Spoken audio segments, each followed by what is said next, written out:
Bom, Saga de Gêmeos é um dos maiores vilões da história dos animes, cara.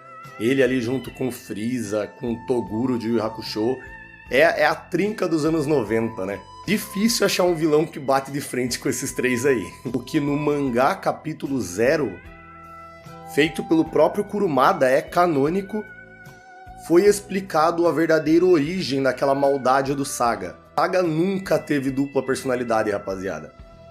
E pra você, até você, fã raiz, mancheteiro, que acha que isso é invenção, é um retcon, alguma coisa que o Kurumada inventou depois, anos depois ele quis mudar a história, vou te provar, fique até o final, que eu te provo que desde lá do começo do Cavaleiros Clássico, ele já tinha essa ideia desde o começo. Eu garanto que você vai gostar de saber dessa história.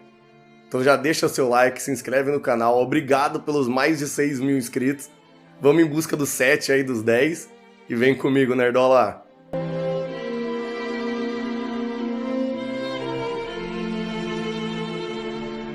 Segundo aí a história do mangá, né, capítulo 0, quando o Shion ainda era o mestre, tanto o Saga como o Kanon, depois ali de um certo tempo nascidos, né, eles são enviados, não dá pra entender se é só os Cavaleiros de Gêmeos que passam por isso, mas eles são enviados, tipo Athena mesmo, que ela é enviada ela aparece no santuário, sabe? Não mostra ali a mãe dela dando a luz a Athena. Os dois caem como estrelas mesmo, lá na casa de Gêmeos. E quem assume ali pra cuidar dos dois bebês ali, das duas crianças, e treiná-los e transformar eles no Cavaleiro de Gêmeos é o atual Grande Mestre, que na época era o Shion. Porém, aconteceu uma coisa muito estranha, galera. Quando caíram Saga e Kanon, caiu junto com eles um terceiro bebê, parecido ali como aquele bebê que a Pandora carregava, sabe? Aquela galáxia que entrou, que quis se apossar do corpo do Shun. Exatamente, cai um daquela forma. E no momento que caem os três ali, o Shion ele fica estranhando, ele conversa até telepaticamente com o Doku. E nesse meio tempo, esse ser se apossa do corpo de uma das crianças. Possui ali o corpo de um dos bebês. Que a gente já sabe, né, que vai ser o Saga. Nisso, o Shion e o Mestre Ancião decidem que tem que matar aquela criança, porque aquilo é um ser maligno. No entanto, ali num momento de descuido, no momento de trava ali do Shion, ele tá hesitando, pô, matar uma criança, cara. Nesse meio tempo, rola meio que um pane assim, e os dois perdem a memória, os dois, a gente já vai entender o porquê. Os dois esquecem que isso aconteceu, e só se lembram que tem os dois recém-nascidos ali. Nisso, Shion pega os dois e leva pra seguir a vida normalmente. Tanto ele como o Mestre Ancião não se lembram de nada. Isso, galera, a gente descobre que foi a deusa Care, a irmã dos deuses gêmeos, Hypnos e Thanatos. Uma deusa também.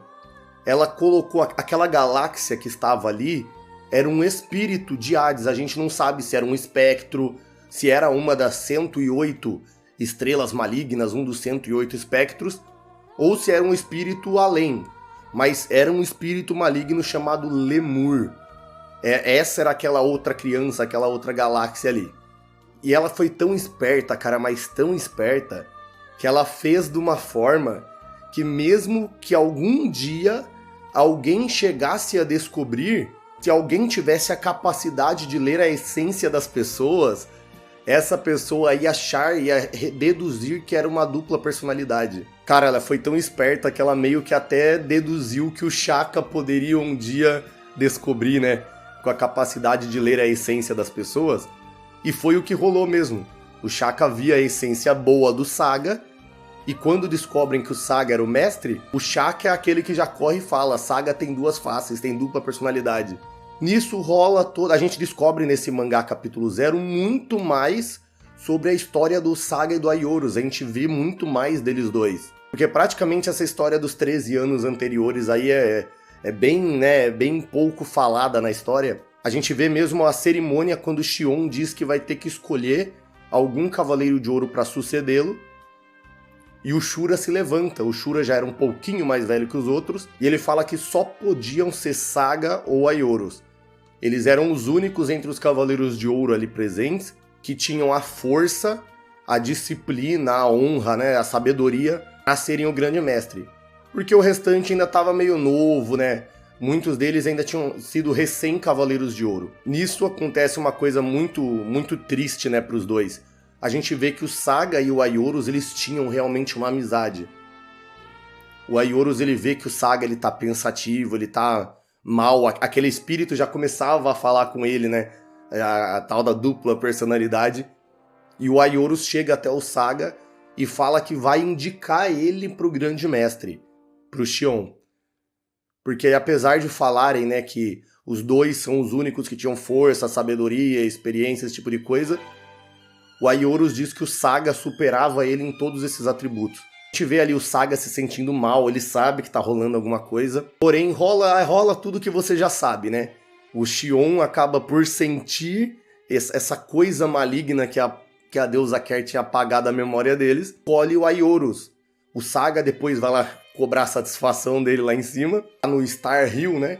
E ele fala, peraí, eu não perco em nada pro Aioros, por que você escolheu ele? E aí o Xion acaba soltando a verdade. Eu sei, realmente você não perde em nada. Você é até considerado um deus pelas pessoas, né? Mas eu sinto alguma coisa ruim vindo em você. Apesar de te chamarem de encarnação de um deus, pela força, pelo coração justo, eu sinto uma coisa errada em você. Porém o Xion, por ter perdido a memória, não sabia o que era. E aí rola o que vocês sabem, ele assassina o Xion, que já estava com a idade avançada, e assume o posto de grande mestre. E aí tem aquela famosa cena clássica, né, onde ele vai tentar matar a Athena e o Aioros acaba vendo o rosto dele. E ele grita, né, Aioros é traidor, traidor! O que a gente não sabe é que no mangá capítulo 0 mostra o pós dessa cena. Quando o Saga volta a si, né, o Saga bom. Ele volta a si e ele tá chorando muito, cara. Ele fala que de todas as pessoas da Terra, a última que ele queria que tivesse visto ele naquela forma, era o amigo dele, o Aioros. Nisso ele pega e tenta, até com a mesma faca, o mesmo punhal lá, ele tenta tirar a própria vida, rapaziada. O Saga, ele tenta se matar, eu não vou passar a minha vida fazendo essas maldades. Já na roupa, né, do grande mestre que ele assumiu do Xion, ele tenta tirar a própria vida, porém é a própria Kerr, a própria deusa fala com ele. Ele não vai poder fazer aquilo. Qual que era o plano da deusa Kerr? Já era um plano feito para a Guerra Santa. Ela escolheu provavelmente Gêmeos por conta daquele reconhecimento de ser o mais poderoso de geração em geração. Escolheu ele porque o plano era fazer um rebuliço dentro do santuário para quando ocorresse a Guerra Santa, o santuário já está abalado. E foi o que aconteceu, né? Quando chega a Guerra Santa, 88 Cavaleiros de Atena, a gente tem 5 de bronze, os 5 protagonistas ali, os outros 5 que é a tropa do Jabu, que não serve pra nada ali, e mais 5 Cavaleiros de Ouro vivo. Todos os de prata estão mortos, basicamente tem aquela June, amiga do Shun, que nunca aparece também. Todos os de prata estão mortos, metade dos de ouro morreram. Esse era o plano dela. Inclusive, se ele tentasse se rebelar por ser o mais poderoso, ninguém conseguiria impedi-lo, né? E ela fala que ele vai ficar caladinho ali e ele não vai atrapalhar ninguém. Ele vai ficar quietinho, você não vai tirar a própria vida, ele não deixa ele tirar a própria vida. Você vai ficar quietinho e vai ser... Agora eu vou deixar esse espírito Lemur na dele. Quem vai assumir pra ninguém perceber vai ser você. Você vai ser usado, ela usa o Saga bom, tá? Não o Saga mal. Muita gente se confunde por conta do anime, que no anime é o Saga mal que manda em tudo e todo mundo obedece, né? Não faz sentido nenhum. Os Cavaleiros de Ouro, tipo, não, o mestre é bom, mas, pô, óbvio que aquele mestre é mal, cara. Qualquer um percebe que ele é mal. Mas no mangá não, rapaziada. No mangá, quem era o mestre era o Saga bom. O Lemur, depois que ele faz toda essa parada envolvendo Aioros, ocorre a morte dele, a deusa Kerr manda o Lemur ficar escondido, só aparecer em momentos necessários, né? E o Saga bom ficar sendo o grande mestre. Agora que Aioros está morto, você vai ser o mestre que você iria ser. Você vai ser o mestre bom que o Xion ia designar você para ser. Não dá para voltar atrás. E aí, você quer que o seu exército de Atena fique sem um mestre? Você quer que tudo vá para pro inferno aí? Não, ele vai ficar. Ou seja, o mestre sempre foi bom.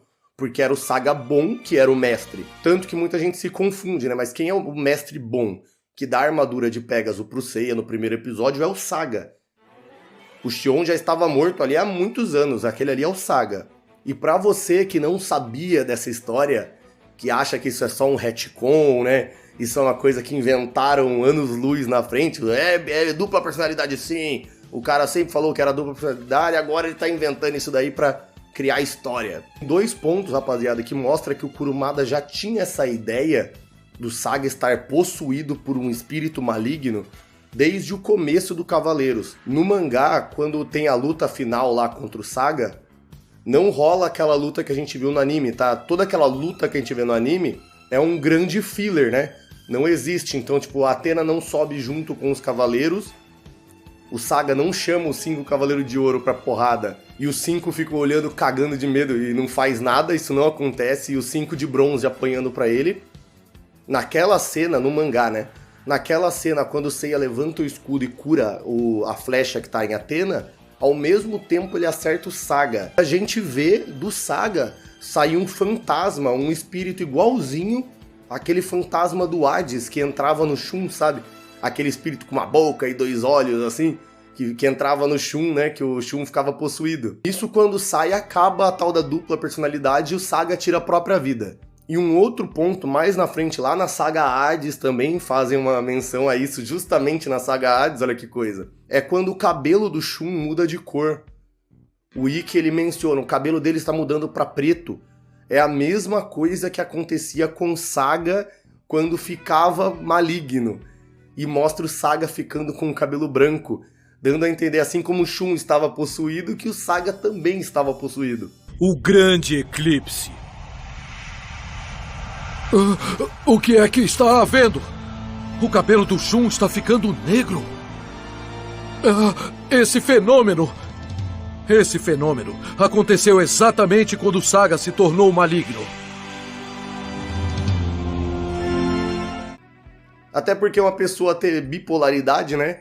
Ter dupla personalidade e mudar a cor do cabelo não faz sentido nenhum. Tipo, eu mudo minha personalidade e meu cabelo muda de cor. Se fosse algo só expressivo, só pra gente entender que era o lado maligno, tudo bem. Mas nessa cena que o Ikki afirma que os cabelos do Saga mudavam de cor, confirma também que ele era possuído. Então o Kurumada ele fez esse capítulo 0 muitos anos depois, mas ele já tinha esse planejamento há muitos anos. Ou seja, galera, pra deixar ainda mais triste a história do coitado do Saga, nunca, quando a gente via eles conversando, né, o maligno com o bom, que ele falava, você sempre me interrompe nos momentos cruciais, né, aquelas cenas maravilhosas, não era o Saga conversando o lado bom com o lado mal. Era o Saga tentando salvar a galera do espírito maligno. O Saga de cabelo branco era o Lemur e o Saga estava tentando proteger a galera. Então, quando ele ia usar outra dimensão e o lado bom atrapalha e salva o Seiya, era o Saga salvando o Seiya daquele bicho. Quando ele fala lá, ele segurava pra não virar, era o Saga impedindo pra dar tempo dos caras conseguirem fazer as coisas, entendeu? Sem dúvida nenhuma, meu personagem favorito de Cavaleiros do Zodíaco. E é isso, nerdolas, chegou até aqui, muito obrigado, é uma honra pra mim. Espero que vocês tenham gostado de saber essa verdadeira origem do Saga de Gêmeos, tanto do nascimento, da transformação dele em Cavaleiro de Gêmeos, como da dupla personalidade dele.